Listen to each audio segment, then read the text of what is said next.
I'm Edie Lush, and I'm here inside the Hub Culture studio. It is Davos 2020. Charlotte Crosswell, the CEO of Innovate Finance, has just stepped in. Thanks for coming along. Thanks, Edie.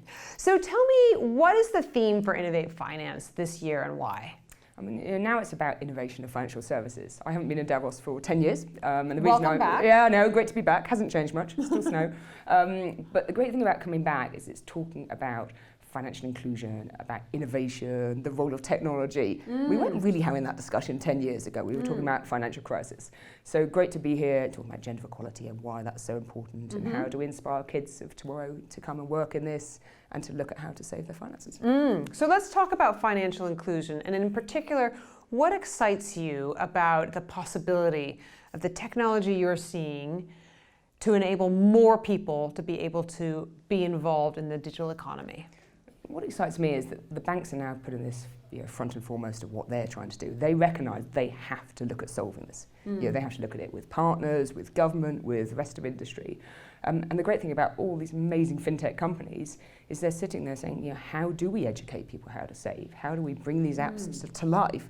How do we teach kids of 10 to 15 years old of how they should save their money? So actually on our next generation, we don't have this problem of affordable credit, the problem that girls and boys have different opportunities. And we just inspire them of saying saving is good. You're getting a digital ID for financial services is a good thing. And then, guess what? That hopefully inspires them on careers of the future as well.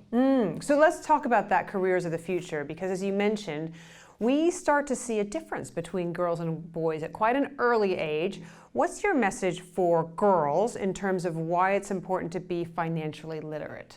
I think the problem is that it's not taught in schools. Education hasn't actually moved on in the last 40 years. It's absolutely essential that girls sit there and understand that financial education and being able to save towards your long-term future is a really good thing. Too many people are coming out of schools using payday lenders still, not recognising that now there's all these amazing technology alternatives to that. And I, personally, dear to my heart is those companies who address that, who have their digital apps and sit there and they are targeting that at a very young age. The decisions are made by 10, 11 years old.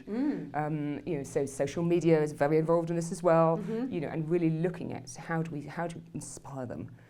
It's really important they have digital skills. 90% of jobs created today will require digital skills. I don't think girls see that. They think it's a burden to carry on their STEM skills, and we have to show them that these are the jobs of the future and they're exciting and, and they should be inspired. I think it's one thing to talk about places like where we live in the UK, where you can force girls to study science, math, at least to get them through GCSEs. Not so easy for the last 2 years of school.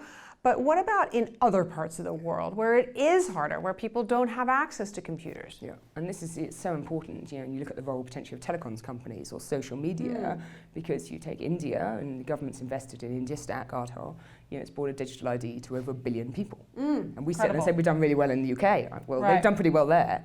And that isn't with having a bank account. That's giving them an ID number that starts to give them a credit history. So what we need to get better at, and there's a big Davos agenda, is how do we exchange the knowledge we have in Western world with developing markets, whether that's India, whether it's Africa and M-Pesa. Just so many exciting opportunities, but we need to share that now because it's a global issue and we have to therefore tackle it globally. Charlotte, thanks very much for stopping by the Hub Culture studio in Davos, and I'm Edie Lush.